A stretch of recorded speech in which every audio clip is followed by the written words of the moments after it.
හොඳයි දරුවනේ අපි ඔයගොල්ලොත් එක්ක සාකච්ඡා කරමින් ඉන්නේ දුවේ පුතේ තුන්වෙනි ඒකකයේ උසස් පෙළ ජෛව පද්ධති තාක්ෂණයේදී විෂයට දුවේ පුතේ තුන්වෙනි ඒකකයේ අපි දන්නවා දුවේ පුතේ බිම්මැනීම සහ මට්ටම් ගැනීම ඒකකයට අදාළ පුතේ සිද්ධාන්ත කොටස් ඔයගොල්ලොත් එක්ක අපි කතා කරලා ඉවරයි දුවේ පුතේ සමාලෝචන ප්‍රශ්න කොටසත් එක්කයි අපි සම්බන්ධ වෙලා ඉන්නේ අපි බලාපොරොත්තු වෙනා පුතේ මෙතන සිට 25 වෙනි ප්‍රශ්නයේ සිට ඉදිරියට මේ ප්‍රශ්න ටික ඔයගොල්ලොත් එක්ක කතා කරලා අවසන් කරන්න පුතේ බලමු ප්‍රශ්න අංක 25 හොඳයි පුතේ ලියාගමු නේද අපි ප්‍රශ්න අංක 25 කට්ටියත් එක්කම රයිට් හරි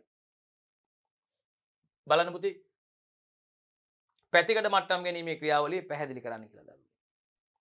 රයිට් අපි මට්ටම් ගැනීමේ ක්‍රියාවලිය ගැන කතා කරනකොට විශේෂයෙන්ම ප්‍රොෆයිල් ලෙවලින් ඩිෆරන්ටියල් ලෙවලින් ගැන කතා කරා දරුවෝනේ අපි අවකල මට්ටම් ගැනීම ගැන කතා කරලා අවසන්.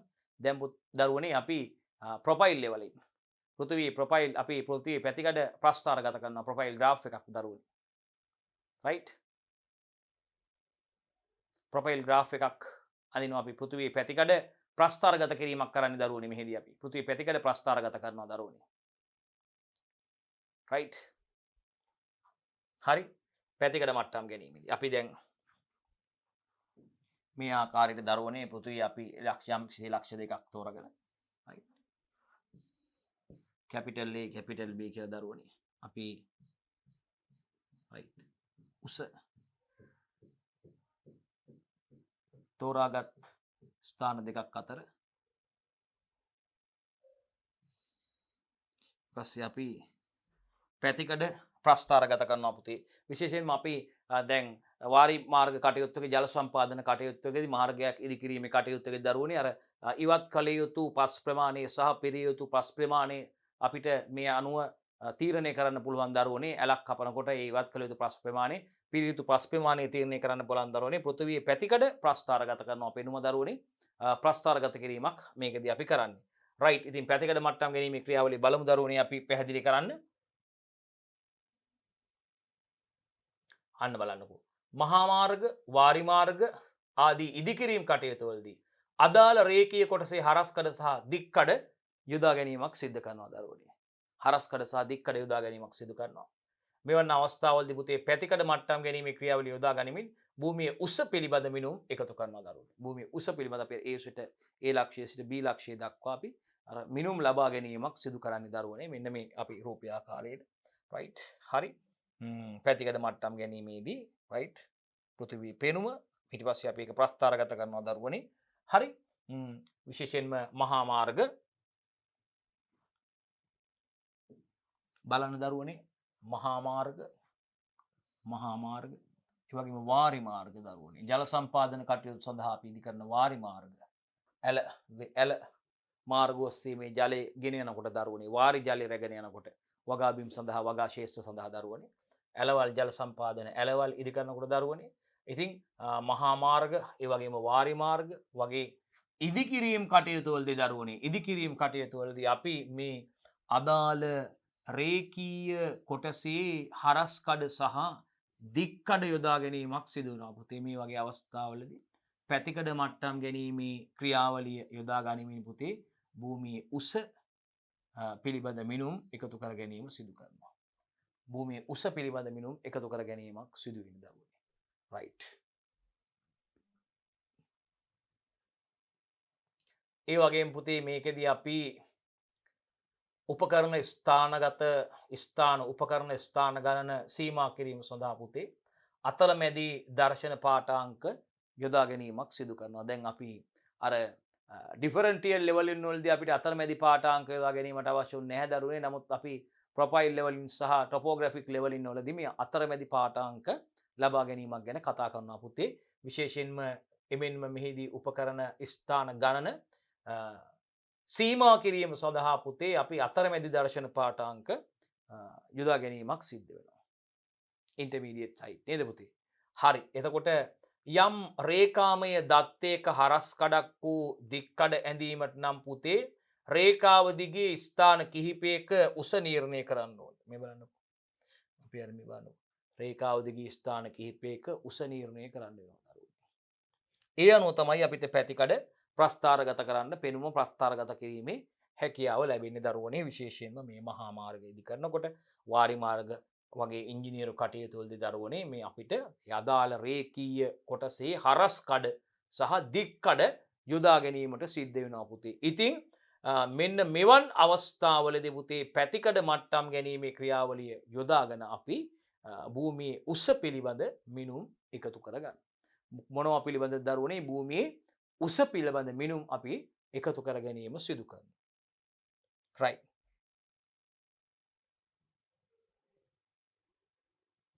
හරි. එතකොට පුතේ හරි. එතකොට මේකෙදි පුතේ බොහෝ විට අපි මොකද්ද කරන්නේ? සමදුරින් පිහිටන ස්ථාන පුතේ බලන්නකෝ සමාන දුරින් පිහිටන ස්ථාන කිහිපයක උස පිළිබඳ මිනුම් ලබා ගන්න පුතේ. සමදුරින් පිහිටි ස්ථාන කිහිපයක උස පිළිබඳ මිනුම් පුතේ ලබා ගන්න. සමදුරින් පිහිටි ස්ථාන කිහිපයක පුතේ බලන්න බොහෝ විට පුතේ සමදුරින් පිහිටන ස්ථාන කිහිපයක උස පිළිබඳ මිනුමයි පුතේ දරුවනේ ලබා ගන්න. උස සම්බන්ධ මිනුම් තමයි දුවේ පුතේ මේකදී අපි යොදා ගැනීම සිද්ධ කරන්නේ. ඊටාත්ම පැහැදිලි. right. මේ බලන්න දරුවනේ. මේ right. සමදුරින් පිහිටි ස්ථාන මේ බලන්නකෝ. right. පැහැදිලිනේ. බලන්න.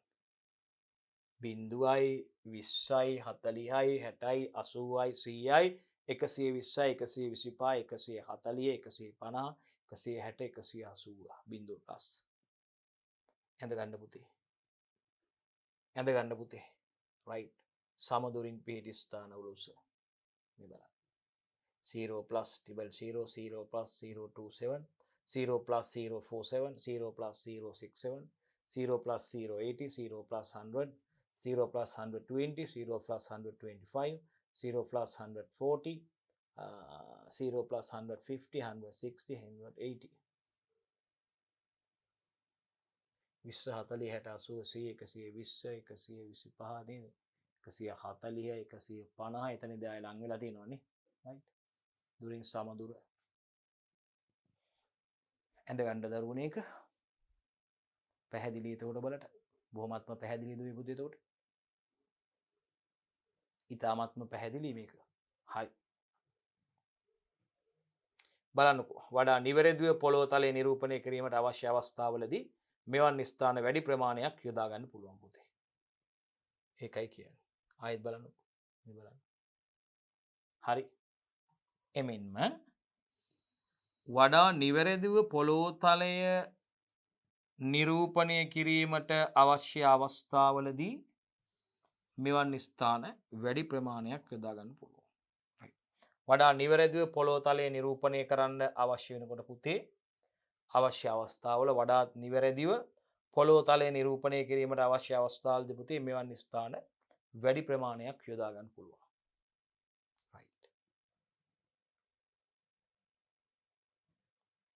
ඊළඟට ඔය අපි දැක්කපු ඉහත මාර්ග කොටසෙහි දික්කඩ ඇඳීම සඳහා පාඨාංග ලබා ගන්න ඕනේ කියලා හිතමු. මාර්ග කොටසේ දික්කඩක් අඳින්න පාඨාංග ලබා ගන්න ඕනේ කියලා හිතමු. ඒ වගේ අවස්ථාවක බලමු මොකද කරන්න කියලා. මාර්ගයේ ආනතිය එකාකාරී ලෙස විහිදෙනවා නම් පුතේ මාර්ගයේ ආනතිය එකාකාර දෙක විහිදෙනවා නම් මීටර 20ක පමණ තිරස් දුර පරතරයක් සහිත ස්ථාන පොළොව මත ලකුණු කරලා එම ස්ථානවල පාඨාංග ලබා ගන්න. මාර්ගයේ ආනතිය එකාකාරී ලෙස විහිදෙනවා නම් පුතේ මාර්ගයේ ආනතිය එකාකාරී ලෙස විහිදෙනවා නම් පුතේ බලන්න පුතේ අපි ඇඳලා පින්නේ මාර්ගයේ ආනතිය එකාකාරී ලෙස විහිදෙනවා නම් පුතේ අපිට පුළුවන් මීටර 20ක් පමණ තිරස් පරතරයක් සහිත ස්ථාන මීටර 20ක් පමණ තිරස් පරතරයක් සහිත ස්ථාන පොළොව මත ලකුණු කරලා එම ස්ථානවල පාඨාංක ගන්න පුළුවන්. කොහොම වුණත් ආනතිය එකාකාර නොවන ස්ථානවලදී පුතේ වෙනත් ස්ථාන සඳහා උදාහරණ right මේ ආකාරයට පාඨාංක එකතු කරනවා. right ඍණ බිඳුව ධන 125 150 ආදී විදිහට පාඨාංක එකතු කරන්න පුළුවන්. හරි. මෙවන් ක්‍රියාවලියකදී උපකරණයේ පිහිටවන ස්ථාන ගණන හැකිතරම් සීමා කරන්න ඕනේ. ඒ කියන්නේ අතරමැදි පාඨාංග ගන්නවා කිව්වේ ඉන්ටර්මීඩියට් සයිඩ් ගන්නවා කිව්වේ. ඉතින් සෑම උපකරණ ස්ථානයකදීම අප විසින් කුඩා ප්‍රමාණයේ හෝ දෝෂ සිදු කරනවා. ඉතින් උපකරණ ස්ථාන ගණන ප්‍රමාණයෙන් වැඩි වුණොත් පුතේ ඒ අවසාන දෝෂයේ සැලකිය යුතු තරම් ප්‍රමාණයක් වෙන නිසා මෙම කුඩා දෝෂ එකතු වීමෙන් ඉදිරියට ගමන් කරනවා. මේ නිසා උපකරණ ස්ථාන ගන්න හැකිතරම් සීමා කරන්න ඕනේ දරුවනේ මේකෙදි. උපකරණ ස්ථාන ගන්න පුතේ හැකිතරම් සීමා කරන්න ඕනේ. ඒ වගේම මෙවන් ක්‍රියාවලියකදී මට්ටම් උපකරණයේ මාර්ගය අයිනක හෝ පැත්තක තමයි පුතේ පිහිටුන් ලබන්නේ. මතක තියාගන්න. මට්ටම් උපකරණයේ මාර්ගයේ අයිනක හෝ පැත්තක පිහිටවන්නේ. කොහොම නමුත් පුතේ මේකෙදී උපකරණයේ ඉඳලා පසු දර්ශන ගන්නා මට්ටම් ස්ථානයට තියෙන දුර සහ පෙරදර්ශන පාඨාංක ස්ථානයට තියෙන දුර සමාන වෙන්න ඕනේ පුතේ. පාඨාංකය 0.3 මීටර ඉඳන් 3.0 මීටර අතර දක්වා තියෙන්න ඕනේ. එහෙනම් මට්ටම් ගන්නා ස්ථානයට ඒ කියන්නේ උපකරණයේ ඉඳන් උපකරණයේ මැෂින් එකේ ඉඳලා උපකරණයේ ඉඳලා පසු දර්ශනය ගන්න මට්ටම් ස්ථානයට තියෙන දුර වගේම පෙරදර්ශන පාඨාංක ස්ථානයට තියෙන දුර සමාන විය යුතුයි. රයිට්. පාඨාංකය 0.30 මීටර ඉඳන් 3.0 මීටර අගයක තියෙන්න ඕනේ. අයමත් බලන්න. කොහොම වුණත් උපකරණයේ ඉඳලා පසු දර්ශනය ගන්නකොට රයිට් උපකරණයේ ඉඳන් පසු දර්ශනය ගන්නා මට්ටම් ස්ථානයට තියෙන දුර වගේම පෙරදර්ශන පාඨාංක ස්ථානයට තියෙන දුර සමාන වෙන්න ඕනේ. පාඨාංකයේ 3.0 මීටර අතර තමයි පුතේ තියෙන්න ඕනේ. මං හිතන්නේ ඔබට පැහැදිලි. මේ බලන්න. උපකරණ ස්ථානයකින් එනම් එක් දෘෂ්ටි රේඛාවකින් පෙරදර්ශන සහ පසු දර්ශන පාඨාංක වලට අමතරව අතරමැදි දර්ශන පාඨාංක මේකෙදි ගන්නවා. ඒකයි විශේෂයෙන් කියවෙන්න ඕනේ.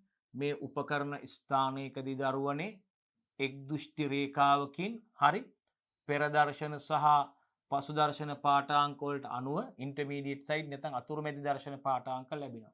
මේකෙදි මේ ක්‍රියාවලි උපකරණ ස්ථාන තුනකින් සිදු කිරීමට යෝජිතයි කියලා අපි හිතමු. මේ බලන්න 1යි 2යි 3යි උපකරණ ස්ථාන තුනකින් මේක කරනවා කියලා බලන්න. රයිට්. මේ බලන්න 0 + 777 0 + 020 0 + 040 0 + 06 බලන්න මේ අවස්ථාවේ හරි උපකරණ ස්ථාන තුනකින් උපකරණයේ පිහිටවන අවස්ථා ටික බලන්න දරුවනේ. උපකරණයේ පිහිටවන අවස්ථා මේ බලන්න. මේ අවස්ථාව හරි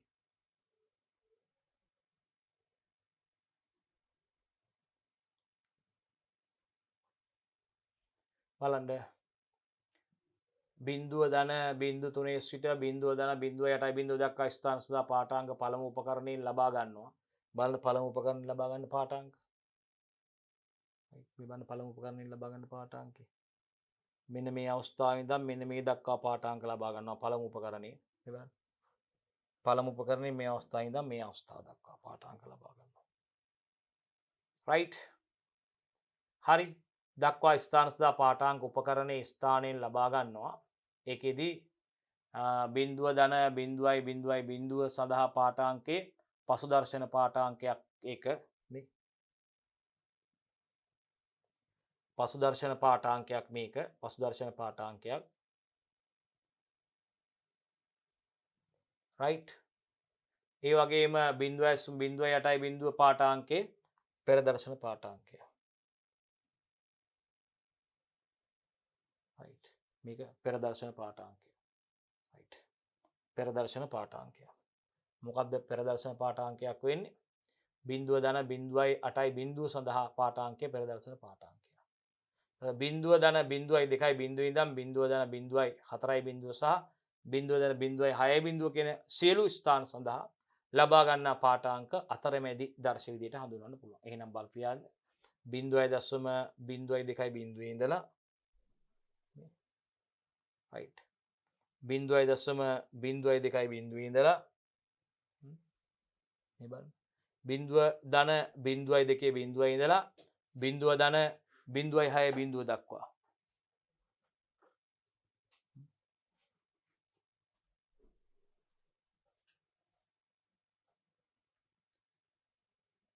රයිට් මේ බලන්න පෙරදර්ශන පාඨාංකයක් කියලා අපි කිව්වා. මේ බලන්න බිඳුව දන බිඳුව දෙක බිඳුවේ ඉඳලා බිඳුව දන බිඳුව හතර බිඳුව සහ බිඳුව දන බිඳුව හය බිඳුව කියන සියලුම ස්ථාන සඳහා ලබා ගන්න පාඨාංක අතරමැදි දර්ශන වෙන්නේ. ඉන්ටර්මීඩියට් සයිඩ් වෙන්නේ මේ ටික. හරි. බිඳුව දන බිඳුව දෙක බිඳුවේ ඉඳලා බිඳුව දන බිඳුව හතර බිඳුව සහ බිඳුව දන බිඳුව හය බිඳුව. අතරමැදි පාඨාංක මේ දෙන්න අතර මේ පෙර දර්ශනයත් මේ පෙර දර්ශනයත් පසු දර්ශනයත් අතර බිඳුව දන බිඳුව තුන පෙර දර්ශන පසු දර්ශනයක් බිඳුව දන බිඳුව අට බිඳුව පෙර දර්ශනයක්. එහෙනම් මෙන්න මේ දෙන්න අතර ගන්න පාඨාංක විදියට බිඳුව දන බිඳුව දෙකයි බිඳුව බිඳුව දන බිඳුවයි හතරයි බිඳුව බිඳුව දන බිඳුව හය බිඳුව කියන ටික ඉන්ටර්මීඩියට් සයිට් අතරමැදි දර්ශන පාඨාංක විදියට අපිට සඳහන් කරන්න පුළුවන් දරුවෝ. අතරමැදි දර්ශන පාඨාංක විදියට අපිට ඒවා හඳුන්වන්න පුළුවන් දරුවෝනේ. රයිට් නේද? ඊළඟට බිඳුව දන බිඳුව සිට බිඳුව දන බිඳුව අට බිඳුව දක්වා ස්ථාන සඳහා පාඨාංක උපකරණ ස්ථානයෙන් ලබා ගන්නවා පුතේ.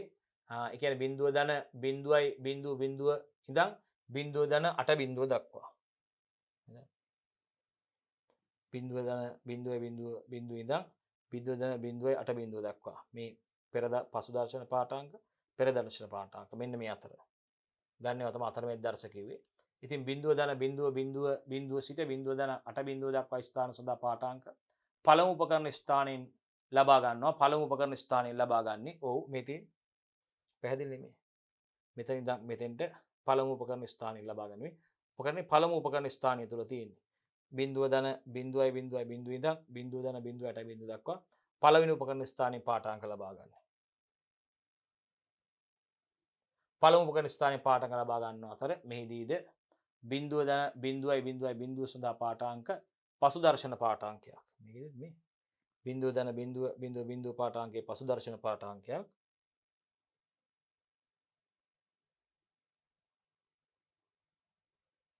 හරි.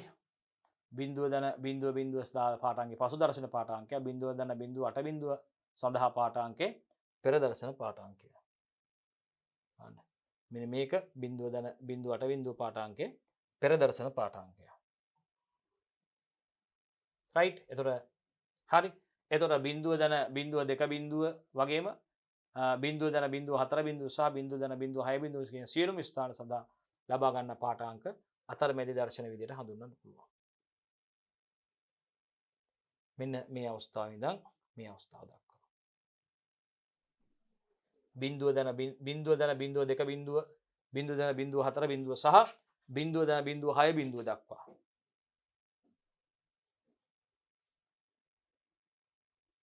බිඳුව දන බිඳුව දෙක බිඳුව දන බිඳුව හතර බිඳුව දන බිඳුව හය බිඳුව දක්වා මේ සියල්ල අතරමැදි පාඨාංක විදිහට අපිට ගන්න පුළුවන්. පෙර දැක්මත් පසු දැක්මත් අතර ලබා ගන්න මේ පාඨාංක තමයි අතරමැදි දර්ශන පාඨාංක විදිහට අපි කියන්නේ.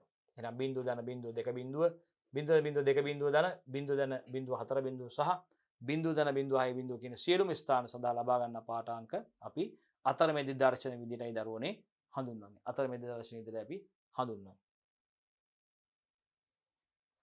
ඊට පස්සේ උපකරණයේ ඉදිරියට ගෙන යනවා පුතේ අරන් ගිහිල්ලා එහිදී වෙනත් දෘෂ්ටි රේඛාවක් සමගයි ක්‍රියාවලිය සිදු කරන්නේ.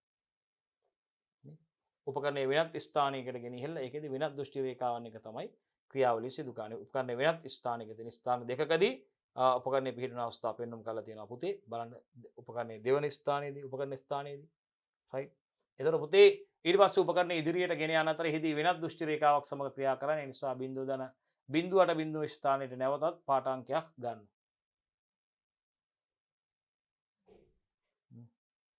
බලන්න ඉතින් නම් පාඨාංකයක් ගන්නවනේ මෙන්න මේ ස්ථානෙට. බිඳුව දන බිඳුවට බිඳුව ස්ථානයට නැවතත් පාඨාංකයක් ගන්න. හරි. ඒ පසු දර්ශනයක් විදිහට සටහන් කරන්නේ. ඒ වගේම උපකරණයේ ස්ථානයෙන් ලබා ගන්න අවසාන පාඨාංකය ඒ කියන්නේ බිඳුව දන 1 බිඳුව සඳහා ලබා ගන්න පාඨාංකය පෙර දර්ශන පාඨාංකයක් වෙනවා. මේටි පෙර දර්ශන පාඨාංකය බිඳුව දන 1.4 බිඳුව පාඨාංකය බිඳුව දන 140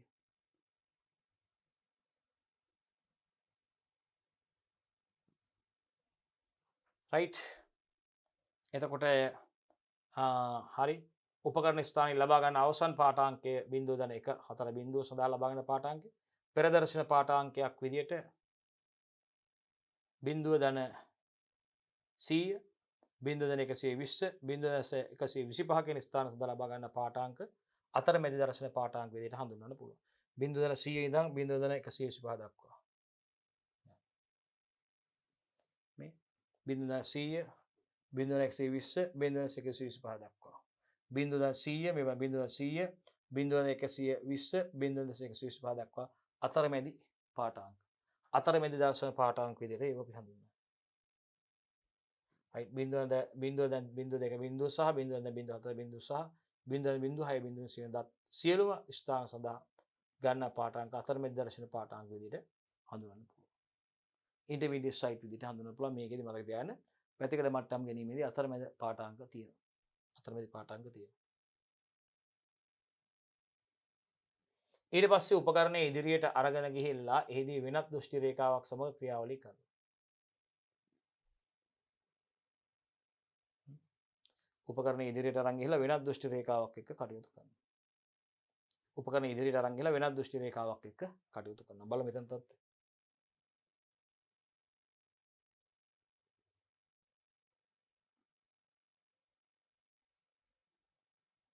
උපකරණය ඉදිරියට ගිහිල්ලා එදී වෙනත් දෘෂ්ටි රේඛාවක් කටයුතු කරනවා. ඒ නිසා බිඳුව 8 බිඳුව ස්ථානයේ නැවතත් පාඨාංකයක් ගන්නවා එතන ඉඳන්. කොතැනද ගන්නේ? right. හරි අලුත් ස්ථානයක තියෙනවා.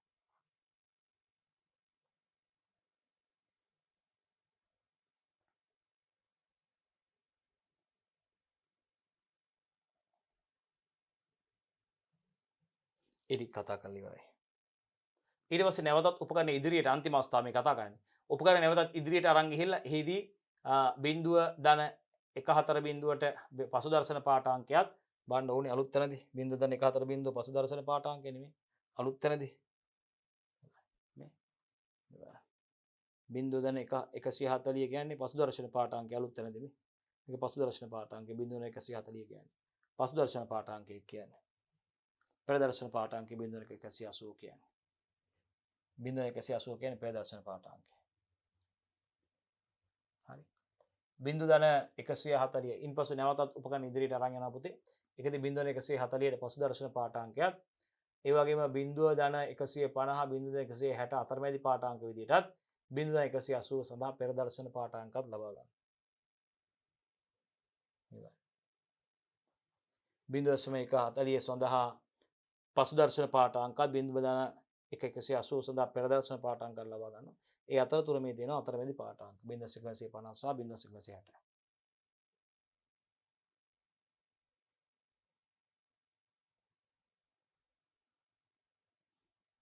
මට්ටම් ක්‍රියාවලියේ පාඨාංක සටහන් කිරීම කරලා තියෙන ඉතින් බලන්න. right මේ බලන්න. බිඳුව දන 0.0 බිඳුව දන 0.2 බිඳුව බිඳුව දන 0.4 බිඳුව බිඳුව දන 0.6 බිඳුව බිඳුව දන 0.8 බිඳුව බිඳුව දන 100 බිඳුව දන 100 බිඳුව 120 බිඳුව 135 බිඳුව 140 බිඳුව 150 බිඳුව 160 බිඳුව 180 මට්ටම් ක්‍රියාවලියේ පාඨාංක සටහන් කරන ආකාරය බලන්න. right ළමයි හරි. එතකොට බලමු අපි මේ පාඨාංක පහත පරිදි වගුවමක සටහන් කරන ළමයි මේකෙදී පළමු ස්ථානයේ උඩිත උස අපි මේකෙත් මීටර 100ක් කියලා අරගෙන හිතන්නේ දරුවනේ බලන්න අදාළ මාර්ගයේ මධ්‍ය රේඛාව බලන්න දරුවනේ right මේ බලන්න දරුවනේ මිනුම් අරන් තියෙන ආකාරය බලන්න right මට්ටම් ක්‍රියාවලියේදී පාඨාංක සටහන් කරගන්න ආකාරයත් එක්කම දරුවනේ සටහන් වෙලා තියෙනවා right එමෙන්ම ගණනය කිරීමේදී නිර්ණායකද යොදාගෙන ගණනය කිරීමේ දෝෂ සිදු වෙලා තියෙනවද කියලා හොයාගන්න පුළුවන් දරුවනේ මට්ටම් ස්ථානයේ පසු දර්ශන පාඨාංක ඒ වගේම අතරමැදි පාඨාංක තියෙනවා දරුවනේ මේකෙදී පෙර දර්ශන පාඨාංක තියෙනවා උපකරණයේ උස ඌනිත උස දරුවනේ විස්තරය තියෙනවා right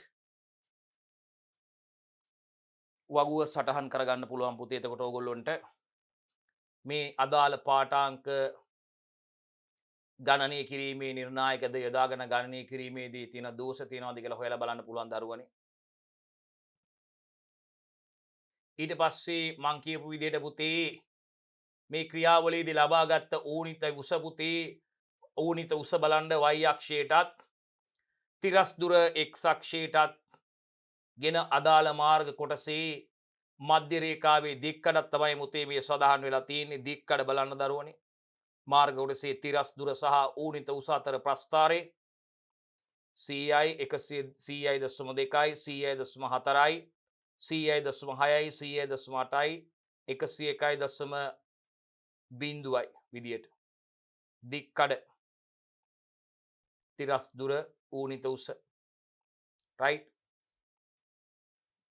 ලබාගත් ඌනිත උස පුතේ ලබාගත් ඌනිත උස y අක්ෂයටත් තිරස් දුර x අක්ෂයටත් විදියට යොදාගෙන දරුවනේ මේ පැතිකඩ ප්‍රස්ථාරගත කිරීම සිදු කරලා තියෙන පුතේ ලබාගත් ඌනිත උස y අක්ෂයටත් තිරස් දුර x අක්ෂයටත් අරගෙන පුතේ අදාළ මාර්ග කොටසේ මධ්‍ය රේඛාවේ දික්කඩක් තමයි ඇඳලා තියෙන්නේ පුතේ right ප්‍රස්ථාරයේ ඇඳ ගන්න දරුවනේ ඒගොල්ලොත්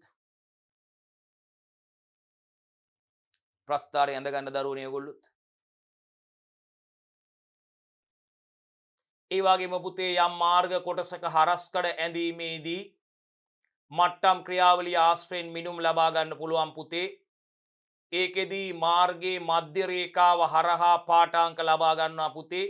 හරස්කඩක් සඳහා මිනුම් ගැනීම බලන්නකෝ. මීටර 2යි 4යි බලන්නකෝ 3යි. යම් මාර්ග කොටසක හරස්කඩ අඳිනකොට මාර්ග කොටසක හරස්කඩ අඳිනකොට බලන්නකෝ මේ විදිය පුතේ. යම් මාර්ග කොටසක හරස්කඩ අඳිනකොට මට්ටම් ක්‍රියාවලිය ආශ්‍රයෙන් මිනුම් ලබා ගන්න පුළුවන්. ඒකෙදි මාර්ගයේ මධ්‍ය රේඛාව හරහා පාඨාංක ලබාගෙන තියෙනවා. මාර්ගයේ මධ්‍ය රේඛාව හරහා පාඨාංක ලබාගෙන තියෙනවා බලන්න. හරස්කඩ සඳහා මිනුම් ගැනීම මාර්ගයේ මධ්‍ය රේඛාව හරහා පාඨාංක ලබාගෙන තියෙන පුතේ.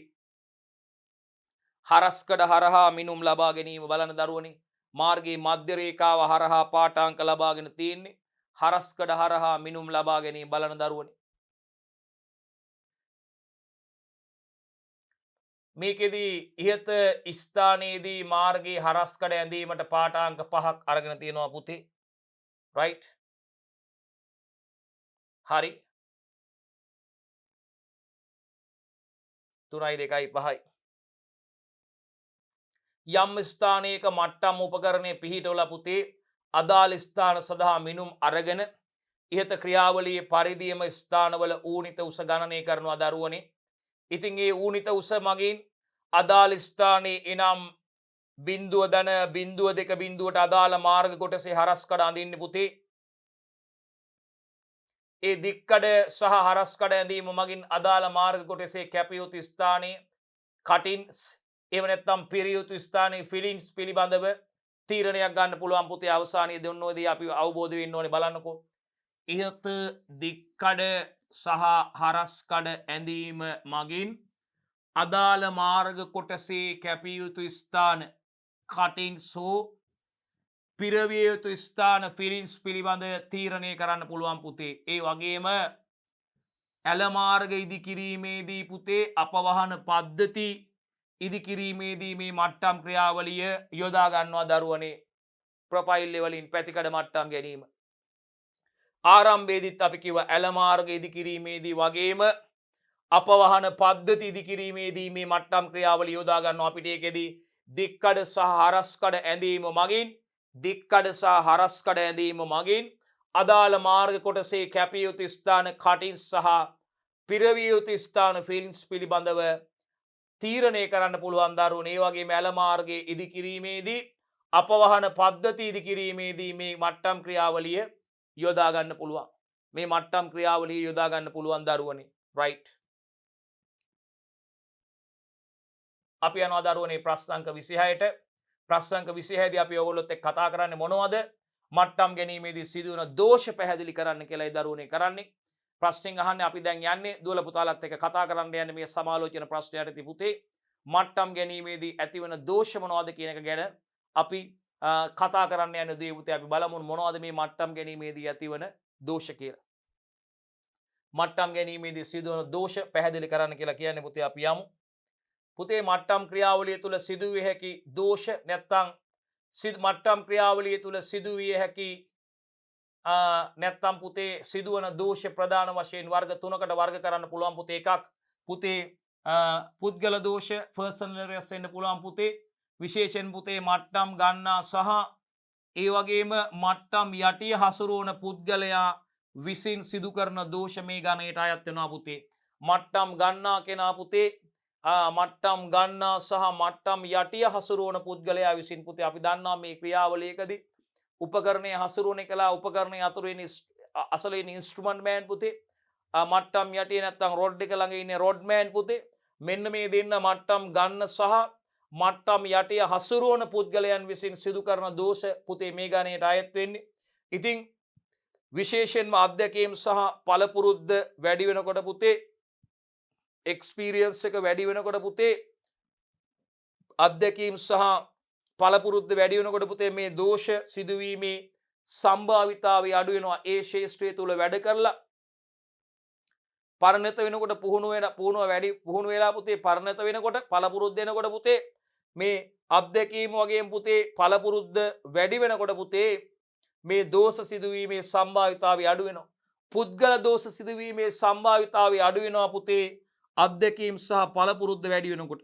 අධ්‍යක්ීම් සහ පළපුරුද්ද වැඩි වෙනකොට පුතේ මේ මට්ටම් ගන්නා සහ මට්ටම් යටිය හසුරුවන පුද්ගලයන් විසින් සිදු කරන දෝෂ තමයි පුතේ මේ ගණයට අයිති වෙන්නේ. ඉතින් මෙන්න මේ පුද්ගල දෝෂ පුතේ ඒ පුද්ගල අධ්‍යක්ීම් සහ පළපුරුද්ද වැඩි වෙනකොට පුතේ මෙන්න මේ දෝෂ සිදුවීමේ සම්භාවිතාවයේ probability එක පුතේ අඩු වෙනවා. දෝෂ සිදුවීමේ සම්භාවිතාවයේ අඩු වෙනවා පුතේ අධ්‍යක්ීම් සහ පළපුරුද්ද වැඩි වෙනකොට පුද්ගලයන් තුල. ඒ වගේම පුතේ මේ දෝෂ ටිකක් වලට උදාහරණ තමයි එකක් මේ උපකරණය නිවැරදිව මට්ටම් කර නොතිබීම පුතේ. උපකරණය නිවැරදිව ලෙවල් කරලා නැත්නම් පුතේ ඒක පුද්ගලයන් ඇතින් සිදුවන දෝෂයක්. ඉතින් ඒක පාඨාංක ලබා ගැනීමේදී අපිට එතකොට බාධක ඇති වෙනවා ගැටලු ඇති වෙනවා පුතේ. නිවැරදි අගයන් ලබා ගන්න බැරි වෙනවා දරුවනේ. නිවැරදිව මේ පාඨාංක ලබා ගැනීම උපකරණයේ ආශ්‍රිත කටයුතු සිදු කර ගැනීමට අපහසු ඇති වෙනවා පුතේ. එහෙනම් ඒක තමයි මේ පුද්ගලයන් අතින් සිදු වෙන්න පුළුවන් දෝෂයක් තමයි පුතේ මේ උපකරණයේ අදාළ මට්ටම් ගැනීමේ උපකරණ මේ ලෙවල් මැෂින්ස් පුතේ නිවැරදි ආකාරයට මට්ටම් කර නොතිබීමේ දෝෂ ඇති වෙන්න පුළුවන් පුතේ මේ යන්ත්‍ර භාවිතා කරනකොට උපකරණ. ඒ වගේම මට්ටම් යටිය සිරස්ව තබා නොගැනීම යටිය රොඩ් එක අසල ඉන්න පුද්ගලයා පුතේ රොඩ්මෑන් මේ මට්ටම් යටිය සිරස්ව අල්ලන් ඉන්න කෙනා පුතේ එයා අතින් මේ මට්ටම් යටිය සිරස්ව තබා නොගැනීම සිදු වෙන්න පුළුවන් පුතේ. රයිට් සිරස්ව තබා නොගැනීම සිදු වෙන්න පුළුවන් පුතේ. ඒ වගේම මට්ටම් යටිය දීර්ඝ කරනකොට පුතේ දීර්ඝ කිරීමේදී නිවැරදිව සිදු නොකිරීම නිසා අගුල වැටී නොතිබෙන්න පුළුවන්.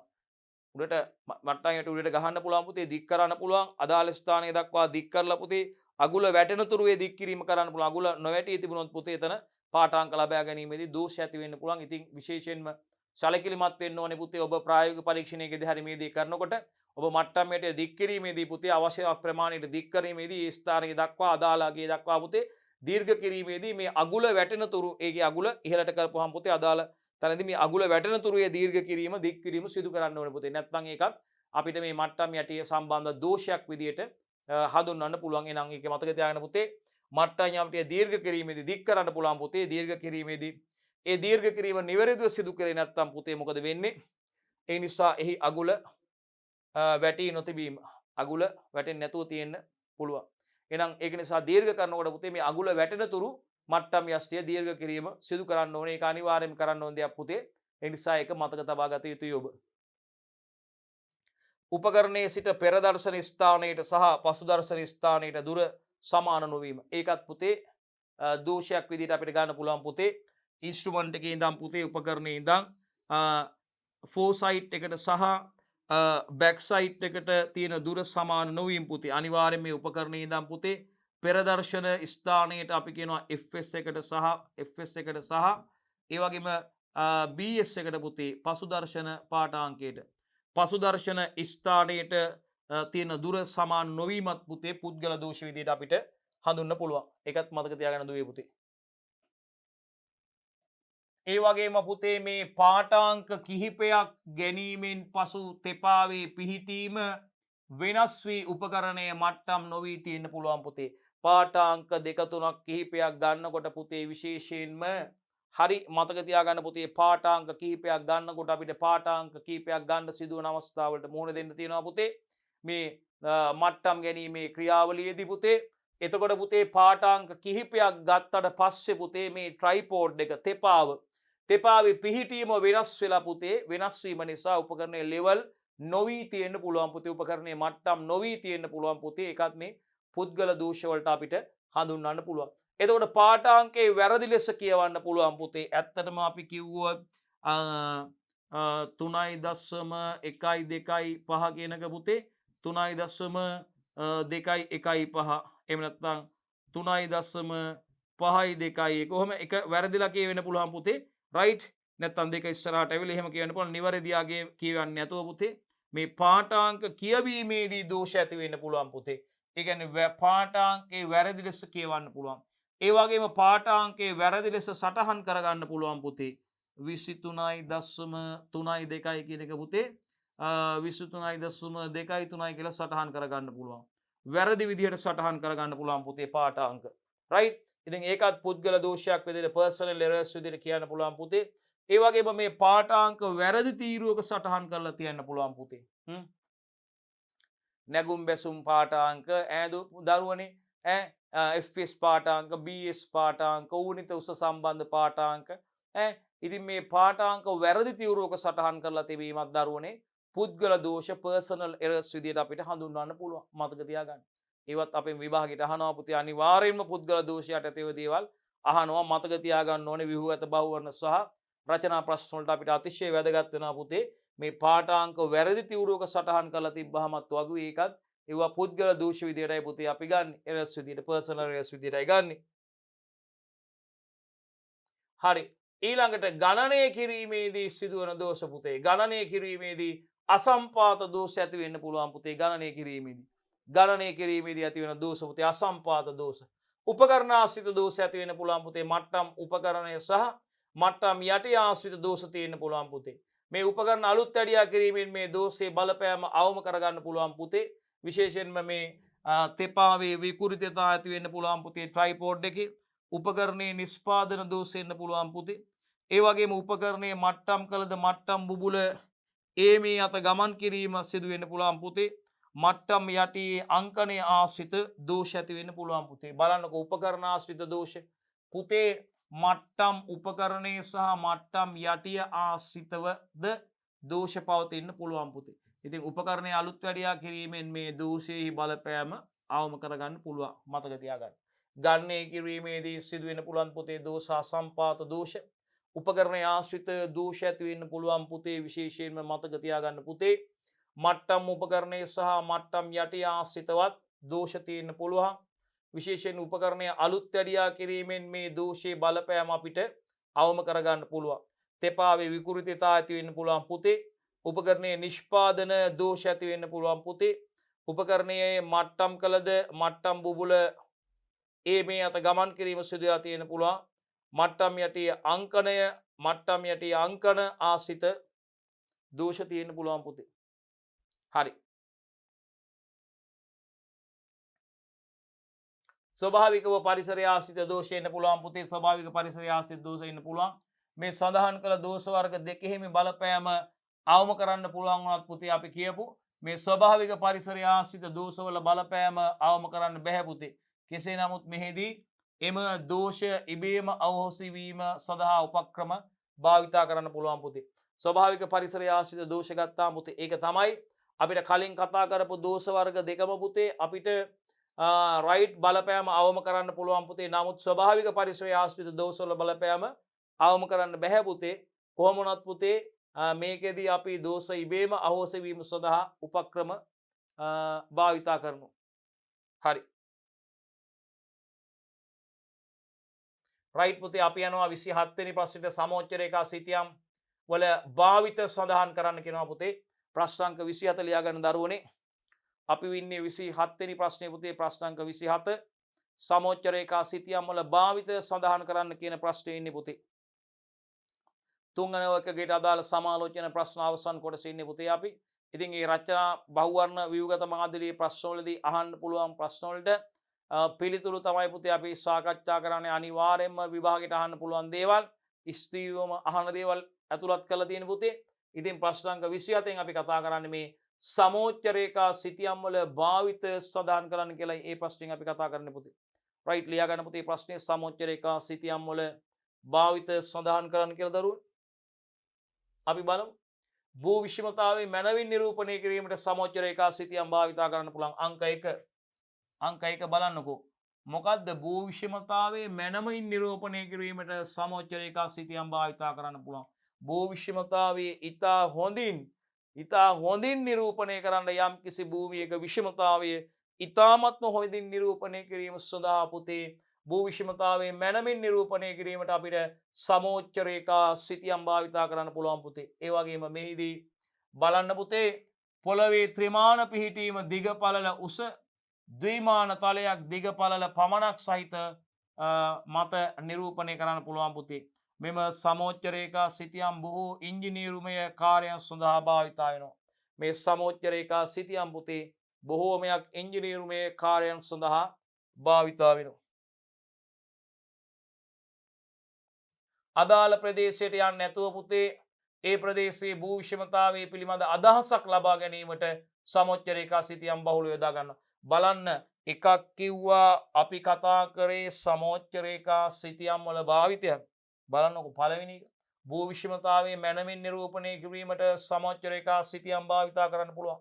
භූ විෂමතාවයේ මනමින් නිරූපණය කරන්න යම් කිසි භූමියක විෂමතාවය මනවින් ඊ타මත්ම හොඳින් නිරූපණය කිරීම සඳහා අපිට යොදා ගන්න පුළුවන් ක්‍රමයක් තමයි දරුවනේ මෙන්න මේ සමෝච්ච රේඛා සිතියම්.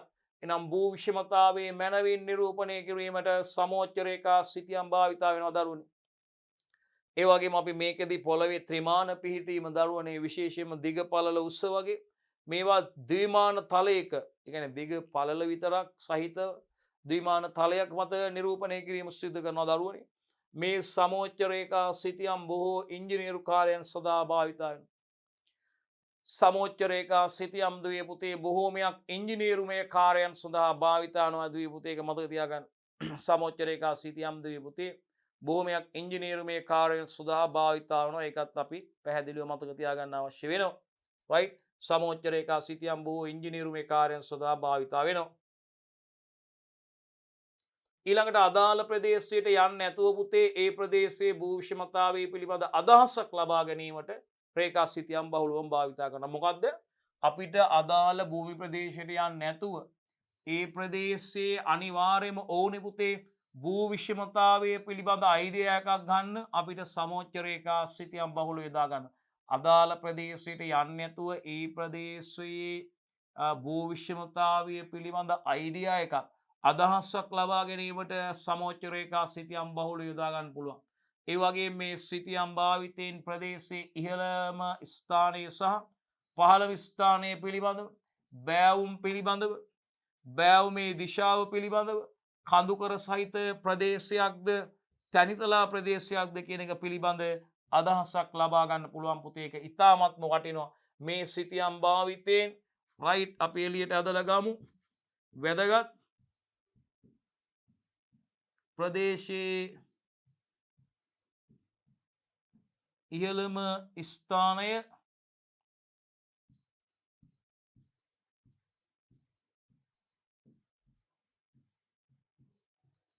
පහළම ස්ථානය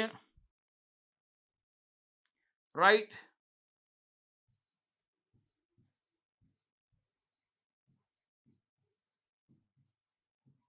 බෑවුම් පිළිබඳ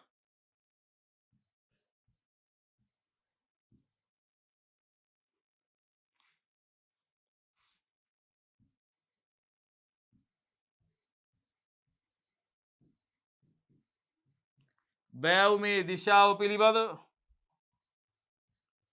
ඊළඟට කඳුකර ප්‍රදේශයක්ද තනිතලා ප්‍රදේශයක්ද යන්න.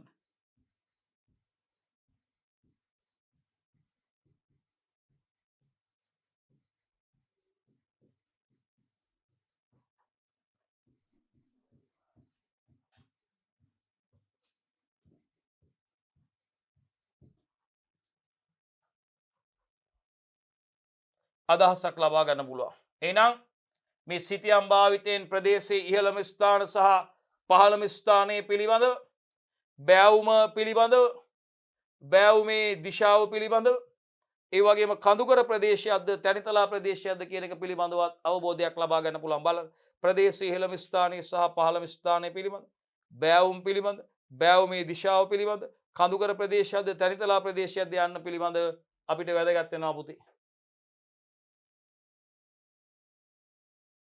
ඉංජිනේරු කාර්යයන් සැලසුම් කරනකොට පුතේ ඉංජිනේරු කාර්යයන් ප්ලෑන් කරද්දී අපි සමෝච්ච රේඛා සිතියම් යොදා ගන්නවා පුතේ. මේකෙදි සමෝච්ච රේඛා අන්තරය සඳහා අඩු අගයක් යොදාගෙන පුතේ එම සිතියම ඇඳලා අදාළ ප්‍රදේශයේ පිළිබඳ ඉතා හොඳින් අධ්‍යයනය කළ මාර්ග වාරි මාර්ග දුම්රිය මාර්ග ජලාංශ සඳහා මූලික සැලසුම් සකස් කරනවා පුතේ.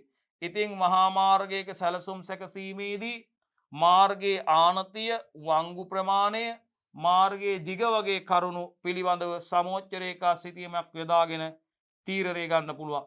මහා මාර්ගයක් සැලසුම් කරනකොට මාර්ගයේ ආනතිය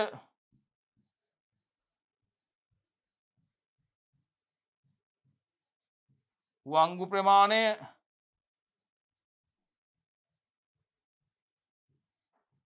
මාර්ගයේ දිග කියන කරුණු යොදාගෙන පුතේ ඒ පිළිබඳව සමෝච්ච රේඛා සිතියමක් යොදාගෙන තීරණය කරන්න පුළුවන්. ඒ පිළිබඳ සමෝච්ච රේඛා සිතියමක් යොදාගෙන අපිට ඒක තීරණය කරන්න පුළුවන් පුතේ. ඒ වගේම පුතේ ජල මාර්ග වාරි මාර්ග සඳහා මූලික සැලසුම් නිර්මාණයේදී මේ ජලය ගලා බසින්නේ ඉහළ ස්ථානයක සිට පහළ ස්ථානයකට පමණක් බැවින් භූමියේ උස පිළිබඳව අනිවාර්යෙන් සලකා බලනවා පුතේ. ජලාශයක් සුදුසු ස්ථානයක් තෝරා ගැනීමේදී පුතේ එම ප්‍රදේශයේ භූ විෂමතාවයේ දක්වන සිතියම යොදාගෙන පහත් බිම් ප්‍රදේශයක් තෝරා ගන්න ඕනේ. රයිට්. ඒ සඳහාත් වැදගත් වෙනවා පුතේ. යම් කිසි ස්ථාන දෙකක් එකිනෙක හොඳින් දෘශ්‍යමාන වෙන්න ඉන්ටර්විසිබිලිටි වෙනවද නැද්ද යන වග එම ස්ථානවලට නොගොස් සමෝච්ච රේඛා සිතියමකින් බලා ගන්න පුළුවන්. මේකෙදි අදාළ ස්ථාන දෙක යා කරමින් අඳිනු ලබන රේඛාව සහ ඒ ඡේදනය වන සමෝච්ච රේඛා ආශ්‍රයෙන් රේඛාවේ හරස්කඩක් නිර්මාණය කරන්න පුළුවන්. ඒ හරස්කඩ මාර්ගයෙන් අදාළ ස්ථාන දෙක හොඳින් දෘශ්‍යමාන වනවද නැද්ද යන්න සොයා ගන්න පුළුවන්. රයිට්. මේ බලන්න ස්ථාන දෙකක් අතර අන්තර්දෘශ්‍යතාවයේ පරීක්ෂාව තිරස්දුර සහ සිරස්දුර අතර බලන්න. මේ AB රේඛාව පුතේ මේ AB රේඛාව දරුවනේ බලන්න. AB රේඛාව බලන්න දරුවනේ AB රේඛාව AB රේඛාව අතර දෘශ්‍ය රේඛාව නිර්මාණය කළ විට පුතේ ඒ රේඛාව අතරමැදදී වෙනත් සමෝච්ච රේඛා මගින් ඡේදනය වන හින්දා කැපිටල් A හා කැපිටල් B අන්තර් දෘශ්‍ය වෙන්නේ නැහැ පුතේ. කොහම වුණත් ඊට හරස්කඩ ස්වරූපයේ පහත පරිදි උනත් අපිට A හා B එකිනෙක පෙනෙන පරිදි එකිනෙක දෘශ්‍ය ස්ථාන දෙකක් නිරූපණය කරන්න පුළුවන්. මේ එකිනෙක දෘශ්‍ය ස්ථාන දෙකක් නිරූපණය කරන්න පුළුවන්. යම් ජලාශයක් සඳහා පුතේ අඳින ලද සමෝච්ච රේඛා සිතියම් කිහිපයක් එම ජලාශයේ ධාරිතාවය සොයා ගන්න පුළුවන් පුතේ කැපාසිටි එක. මේ සඳහා ත්‍රපීසියම් සූත්‍රය හා ප්‍රිෂ්මාභ සූත්‍රය යොදා ගන්න පුළුවන් පුතේ. ඒ වගේම විශේෂයෙන්ම මාර්ග ඉදිකිරීම ගොඩනැගිලි ඉදිකිරීම වැනි ක්‍රියාවලියකදී සැබෑ පොළව කැපීම් හා පිරවීම වලට භාජනය කරනවා පුතේ. මෙවන් අවස්ථාවකදී එම කැපීම් හා පිරවීම කටින් ඇන් ෆිලින් ප්‍රමාණ ගණනය කිරීමට සමෝච්ච රේඛා සිතියම් යොදා ගන්නවා පුතේ. පැහැදිලි මං හිතන්නේ ඔයාලට. යම් ස්ථාන දෙකක් අතර පුතේ යම් කිසි ස්ථාන දෙකක් අතර හරස්කඩ දික්කඩ වගේ ප්‍රස්ථාර ඇඳීම සඳහා සමෝච්ච රේඛා යොදා ගන්න. ඒ වගේම යුදමය කටයුතු වලදී කඳවුරු පිහිටුවා ගැනීමටද සමෝච්ච රේඛා සිතියම් කරන යොදා ගන්නවා පුතේ. ගොවිපලක් සැලසුම් කිරීමේදී එහි පාංශු ඛාදනය වැළැක්වීමට ගල් වැටි කාණු පද්ධති නිර්මාණයේදී අපද්‍රව්‍ය පිට කිරීමට නල මාර්ග සැලසුම් කිරීමේදී වගේම ජලය බෙදා හැරීමට නල මාර්ග සැලසුම් කිරීමේදීද සමෝච්ච රේඛා සිතියම් බහුලව යොදා ගන්නවා පුතේ. රයිට්, සමෝච්ච රේඛා සිතියම් බහුලව යොදා ගන්නවා දරුවනේ. අපි 28 ප්‍රශ්නේ යනවා පුතේ. සමෝච්ච රේඛාවල ලක්ෂණ වලට යනවා බලන්න. එකිනෙක වෙනස් උස වලින් යුතු සමෝච්ච රේඛා එකිනෙකින් ඡේදනය වෙන්නේ නැහැ පුතේ. මේ බලන්න. එක කියන සමෝච්ච රේඛාව බලන්නකෝ 500යි උස.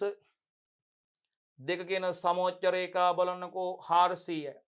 ඒතර එකිනෙක වෙනස් උස වලින් යුතු සමෝච්ච රේඛා එකිනෙක ඡේදනය වෙන්නේ නැහැ පුතේ. සමෝච්ච රේඛා දෙකක් එකිනෙක ඡේදනය නොවේ.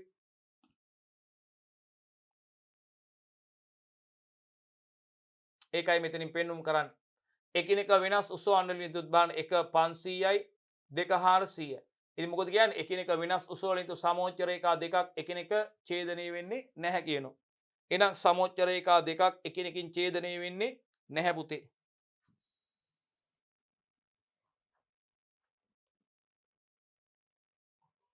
ඒ අනුව කැපිටල් A ලක්ෂයෙහි ඕනිත උස ගණනය කිරීමට අවශ්‍ය වුණොත් මේ කැපිටල් A කියන ස්ථානයේ ඕනිත උස ගණනය කරන්න අවශ්‍ය වුණොත් පළමු රේඛාවට අනුව කැපිටල් A හි උස මීටර 500යි නේ පුතේ. කැපිටල් A කියන ස්ථානයේ උස ගණනය කරන්න අවශ්‍ය වුණොත් මේ බලන්නකෝ. සමෝච්ච නේ පුතේ. පළමු රේඛාවේ උස මීටර 500යි නේ. එතකොට මේ පළමු රේඛාව නෙමෙයි. පළමු රේඛාවේ උස මීටර 500යි. ඒ අනුව කැපිටල් A නැමැති ලක්ෂයේ ස්ථානීය උස ගණනය කිරීමට අවශ්‍ය වුණොත් පළමු රේඛාවට අනුව A හි උස මීටර 500ක් වන අතර දෙවන රේඛාවට අනුව එහි උස මීටර 400යි. දෙවන රේඛාවට අනුව එකේ උස මීටර 400යි. දෙවන රේඛාවට අනුව එකේ උස මීටර 400යි.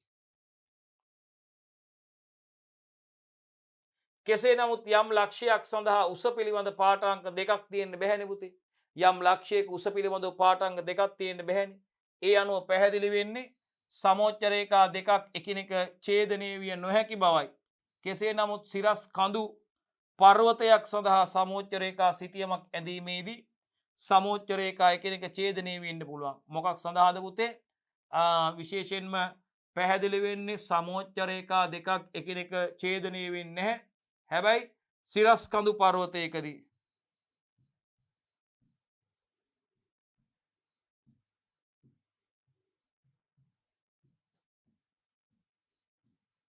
සිරස් කඳු පර්වතයකදී සමෝච්ච රේඛා සිතියමක් ඇඳීමේදී සමෝච්ච රේඛා එකිනෙක ඡේදනය වෙන්න පුළුවන්.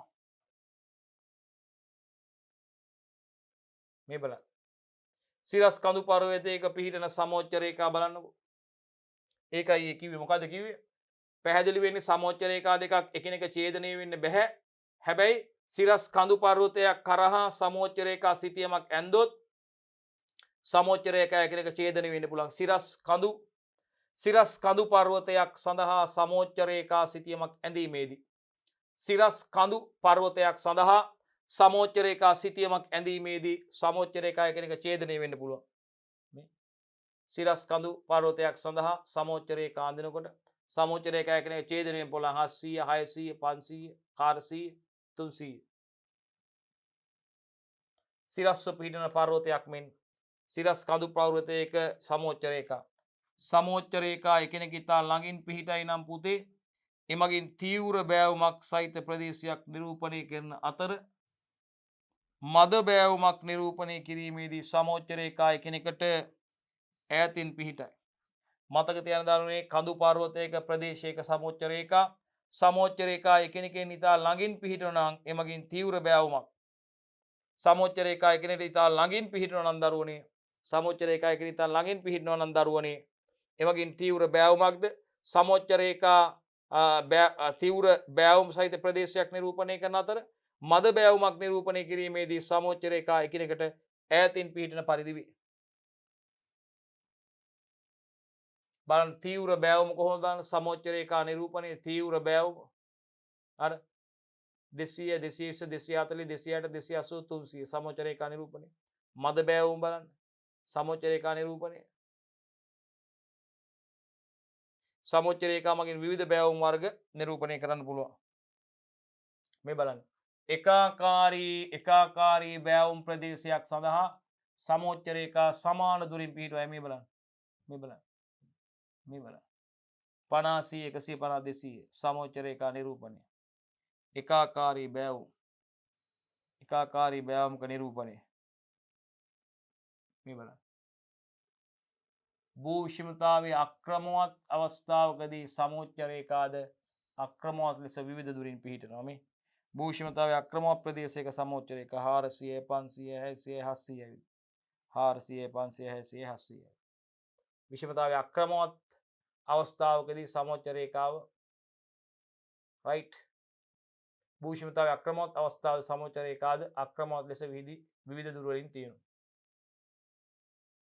යම් ප්‍රදේශයක සමෝච්ච රේඛා පුතේ යම් ප්‍රදේශයක සමෝච්ච රේඛා සංවෘත රේඛා ගණනාවකින්ද ඇතුළත් පිහිටි සමෝච්ච රේඛා අගේ අනෙක් අගයන්ට වඩා වැඩි අගයකින් නම් එවන් අවස්ථාවලදී කන්දක් නිරූපණය කරනවා. මේ බලන්න කන්දක් නිරූපණය කරන අවස්ථාව යම් කිසි ප්‍රදේශයක සමෝච්ච රේඛා කොහොමද සංවෘත රේඛා ගණනාවකින් මේ බලන්න 500 600 700 800 සංවෘත රේඛා ගණනාවකින් යම් ප්‍රදේශයක පුතේ මෙන්න මේ සමෝච්ච රේඛා සංවෘත රේඛා ගණනාවකින්ද ඇතුළත පිහිටි සමෝච්ච රේඛා අගය අනෙක් අගයන්ට වඩා වැඩි අගයකින්ද මේවත් ඇතුළත පිහිටි සමෝච්ච රේඛාගේ 500 600 700 800 ඇතුළට යනකොට අගේ වැඩි රයිට් අගය අනෙක් අගයන්ට වඩා ඇතුළත පිහිටන සමෝච්ච රේඛාවේ අගය අනෙකුත් අගයන්ට වඩා වැඩි අගයක් නම් එවන් අවස්ථාවලදී කන්දක් තමයි පුතේ නිරූපණය කරන්නේ.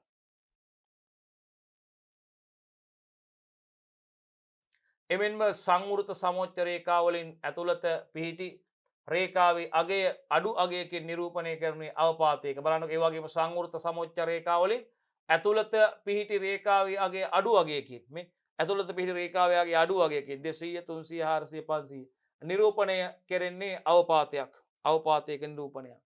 අවපාතයක නිරූපණයක් දරුවනේ. ඊළඟ පොළොව දෙසට පහත් අගයක් සහිතව වී හැඩති සමෝච්ච රේඛා ගණනාවකින් කඳු වැටියක් නිරූපණය කරනවා. මේකෙදි ඉහළ සිට පහළටයි ජලය ගලා යාම සිද්ධ වෙන්නේ. වැටියක් සහ නිම්නය ජලය ගලා යන දිශාව නිම්නය. ඒ වගේම පොළොව දෙසට ඉහළ අගයක් සහිතව වී හැඩති සමෝච්ච රේඛා කාණ්ඩයක් මගින් නිම්නයක් නිරූපණය කරන්නේ. බලන් දරුවනේ පොළොව දෙසට පහත් අගයක් සහිතව පොළොව දෙසට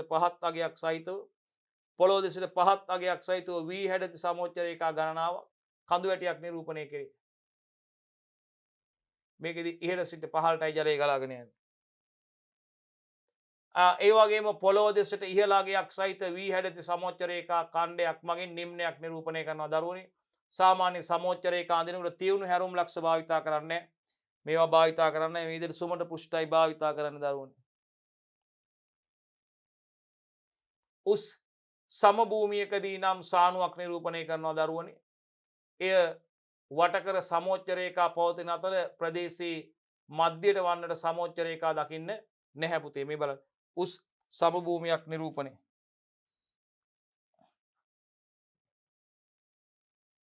බලන්න දරුවනේ උස් සමභූමියකදී එනම් සානුවක් නිරූපණයේදී ඒ වට කරලා සමෝච්ච රේඛා තියෙනවා දරුවනේ.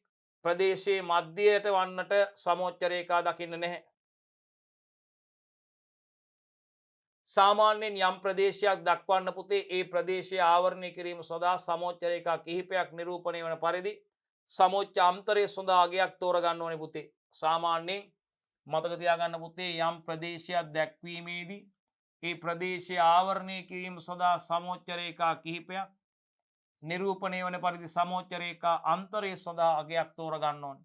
ඒ කියන්නේ ප්‍රදේශය සඳහා අඩුම වශයෙන් සමෝච්ච රේඛා දෙකක්වත් තියෙන්න ඕනේ පුතේ. සමෝච්ච රේඛා එකකින් පමණක් යම් ප්‍රදේශයක් දක්වයි නම් එහිදී අදාළ ප්‍රදේශයේ භූෂමතාවය පිළිබඳ අදහසක් ගැනීමට අපහසුයි පුතේ. අදාළ ප්‍රදේශයේ භූෂමතාවය පිළිබඳ අදහසක් ගන්න අමාරුයි. මේකෙදි පුතේ අපි සමෝච්ච රේඛා අන්තරය සඳහා වැඩි ගණනක් ලැබෙන පරිදි ප්‍රදේශය සඳහා සමෝච්ච රේඛා සිතියම් අඳිනවා. විශේෂයෙන්ම සමතල ප්‍රදේශයක් සඳහා සමෝච්ච රේඛා සිතියමක් ඇඳීමේදී සමෝච්ච රේඛා අන්තරය සඳහා විශාල අගයක් යොදා ගතහොත් එක් සමෝච්ච රේඛාවක් පමණක් ලැබීමට බොහෝ විට ඉඩ තියෙනවා. අන්තරය සඳහා කුඩා අගයක් යොදා ගැනීමෙන් සමෝච්ච රේඛා කිහිපයක් ලබා ගත හැකියි. හරි. එතකොට කඳු මුදුන් දෙකකින් සමන්විත කපොල්ලක් සඳහා සමෝච්ච රේඛා ගත්තොත් මේ බලන්න දරුවනේ. කඳු මුදුන් දෙකකින් සමන්විත කපොල්ලක් සඳහා කඳුන් මුදුන් දෙකකින් සමන්විත කපොල්ලක් සඳහා සමෝච්ච රේඛා තියෙන විදිහ බලන්න දරුවනේ.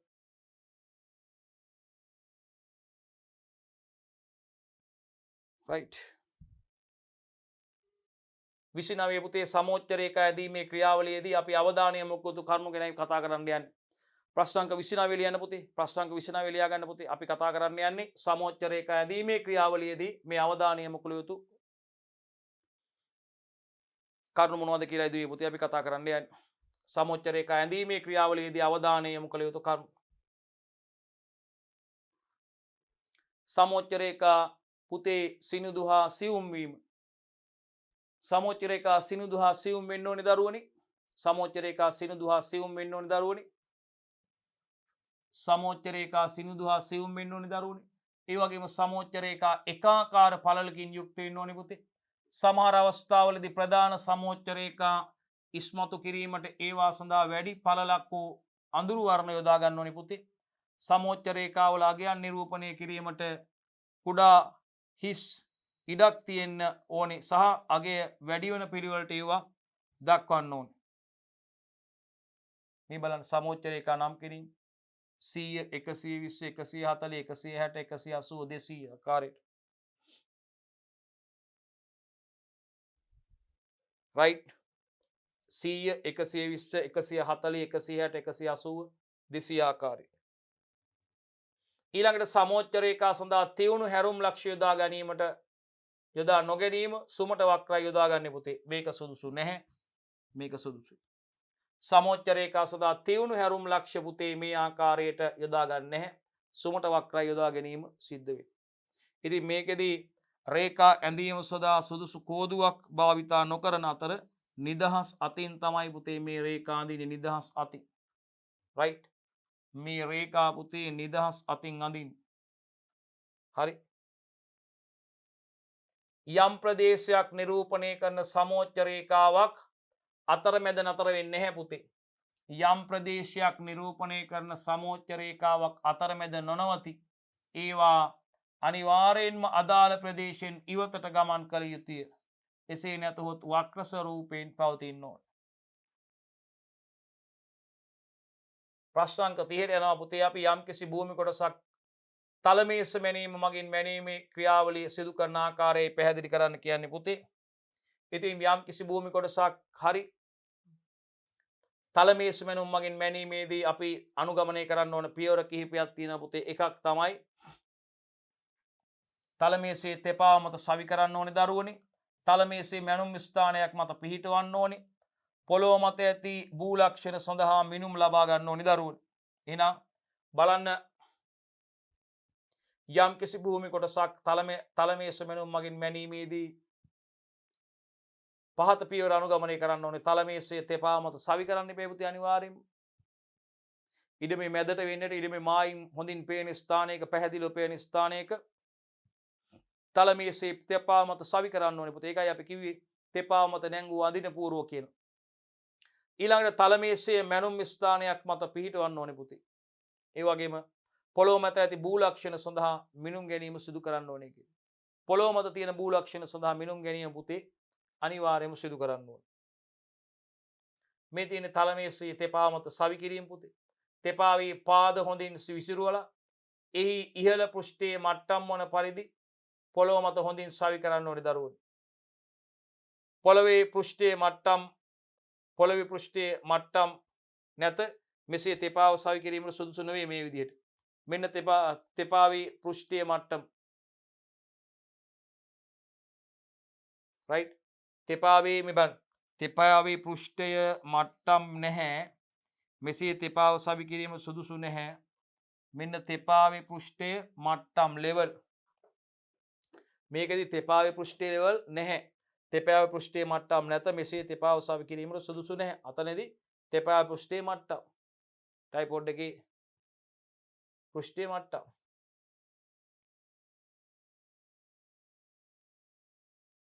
තෙපාවේ ඉහළ පෘෂ්ඨයේ මට්ටම් කිරීම සඳහා පුතේහි පාදවල උස සීරු මාරු කරන්න පුළුවන් අපිට. තෙපාවේ ඉහළ පෘෂ්ඨයේ මට්ටම් කරන්න පුතේ ඒකේ පාදවල උස සීරු මාරු කරන්න පුළුවන්. ඒ වගේම තෙපාව මත තලමේසේ සවි කරාට පස්සේ පුතේ අපි මේවා පුතේ සිද්ධාන්ත කොටස් වල වීඩියෝත් එක්ක අපි සාකච්ඡා කරා පුතේ ප්‍රායෝගික කොහොමද මේක කරන්න කියලා. ඒ වගේම පුතේ තෙපාව මත තලමේසේ සවි කරාට පස්සේ එහි උස මිනුම් ගන්නාගේ උසට ගැලපෙන පරිදි වෙන්න ඕනේ පුතේ. තලමේස මැනුම් ක්‍රියාවලියේදී මිනුම් ගැනීම වගේම බිම් සැලසුම ඇඳීම කියන ක්‍රියාවලිය දෙකම එකවර සිදු කරන හේයින් පුතේ තලමේසයට ගැලපෙන උසකින් සවි කිරීම ඉතාමත්ම වැදගත් වෙනවා අපිට. හරි. බලන්න පුතේ මේ සුදුසු උසකින් පිහිටුලා තියෙන ආකාරය පුතේ බලන්න තලමේසේ සුදුසු උසකින් පිහිටුලා තියෙන ආකාරය. ඒ වගේම මේකෙදි තලමේසේ වැඩි උසකින් පිහිටුලා තියෙන නිසා ඇඳීමේ කාර්යය සිදු කරන්න අපහසුයිනේ මේ භාවිතා කරන කෙනාට පුතේ බලන්නකෝ. තලමේසේ වැඩි උසකින් මේ බලන්නකෝ. තලමේසේ මේ බලන්නකෝ වැඩි උසකින් පිහිටුලා තියෙන නිසා ඇඳීමේ කාර්යය සිදු කරන්න ඉතා අපහසුයි. මේ බලන්න සුදුසු උසකින් පිහිටුලා තියෙන ආකාරය පුතේ තලමේසේ පිහිටීම බලන්න. එහෙනම් පොළවේ තියෙන ඇණයක් මගින් තලමේසය බලන්නකෝ තෙපාවේ පුතේ තෙපාවේ තියෙන මේ ට්‍රයිපෝඩ් එකේ තියෙන ස්ක්‍රූ එකකට ඇණයකට තමයි පුතේ අපි තලමේසය සවි කරන්නේ. ඔබ දැකලා තියෙනවා. අපි එක විශේෂයෙන්ම තලමේස මිත්‍රමනීම ක්‍රමයේදී වීඩියෝ එකෙන් බැලුවා. තෙපාවේ තියෙන ඇණයක් මගින් තලමේසය තෙපාවට හොඳින් සවි කරන්න ඕනේ පුතේ. තෙපාවේ තියෙන ඇණයකට තමයි පුතේ තලමේසය හොඳින් අපි සවි කරන්නේ ස්ක්‍රූ එකකට. රයිට්. හරි. තලමේසේ මැනුම් ස්ථානයේ මත පිහිටීම පුතේ ප්‍රධාන වශයෙන් ක්‍රියාවලි 3ක් කෙරෙහි අවධානය යොමු කරනවා පුතේ. තලමේසේ මධ්‍යගත කිරීම සෙන්ටරින් එක පුතේ. පොළොව මත තියෙන මැනුම් ස්ථානය සහ තලමේසේ මත සලකුණු කරලා තියෙන මැනුම් ස්ථානයේ පිහිටීම එකම ඒකරේඛීය කිරීම තමයි පුතේ මධ්‍යගත කිරීම කියලා කියන්නේ. අපි ඒක නිතරම කතා කරනවා පුතේ. මේසේ මත පිහිටි ලක්ෂයක පොළොව මත පිහිටීම සලකුණු කරනවා කියලා පුතේ අපි ඒකට කියනවා. රයිට්. හරි.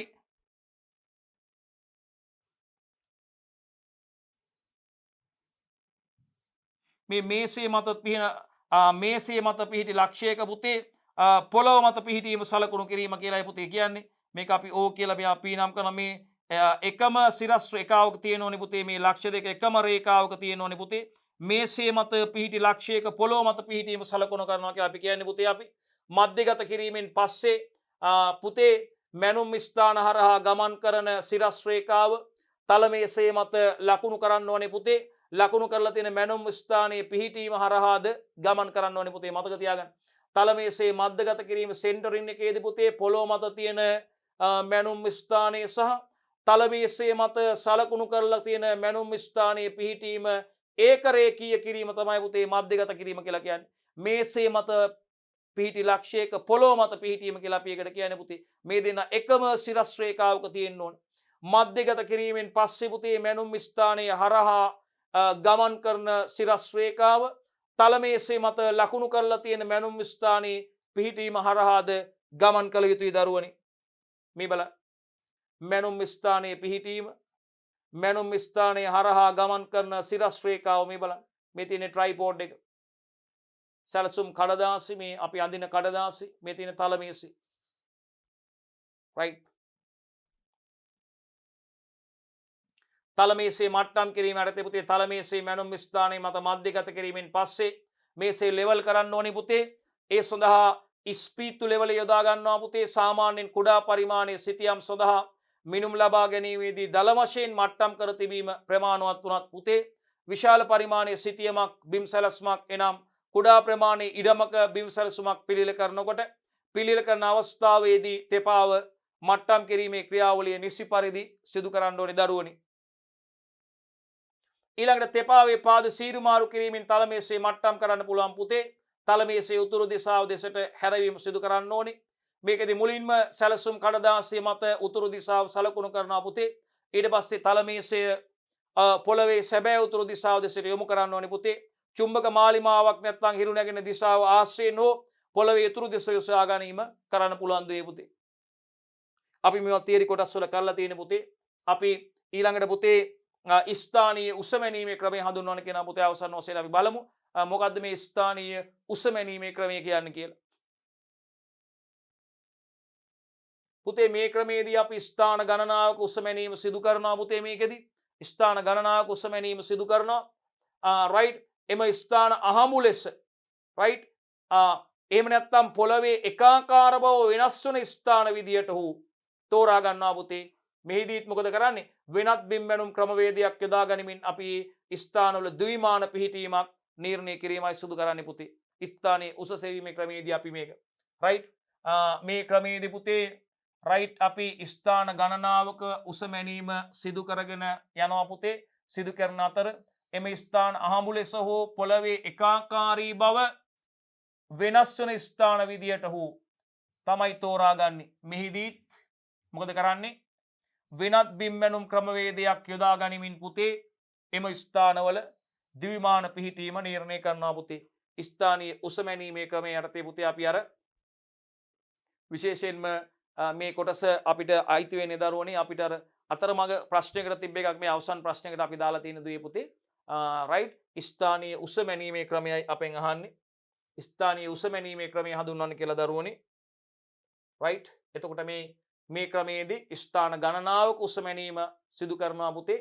ස්ථානීය උස මැනීමේ ක්‍රමයේදී ස්ථාන ගණනාවක උස මැනීම සිදු කෙරෙන අතර එම ස්ථාන අහමු ලෙස පුතේ ස්ථාන එහෙම නැත්නම් පොළවේ එකාකාරී බව වෙනස් වන ස්ථාන විදියට පොළවේ එකාකාරී බව වෙනස් වන ස්ථාන තියෙනවානේ පුතේ. අන්නේ වෙනස් වන ස්ථාන විදියට හෝ තෝරා ගන්නවා පුතේ. මේකෙදිත් කරන්නේ මොකද්ද? වෙනත් බිම්බැනුම් ක්‍රමවේදයක් යොදා ගනිමින් එම ස්ථානවල මොකද්ද? ද්විමාන පිහිටීම නිර්ණය කරනවා පුතේ. ද්විමාන පිහිටීම නිර්ණය කිරීමක් තමයි දරුවනේ සිදු කරන්නේ. හොඳයි පුතේ. එතකොට අපි දීර්ඝ වශයෙන් ඔබත් එක්ක කතා කරේ බිම්බැනීම සහ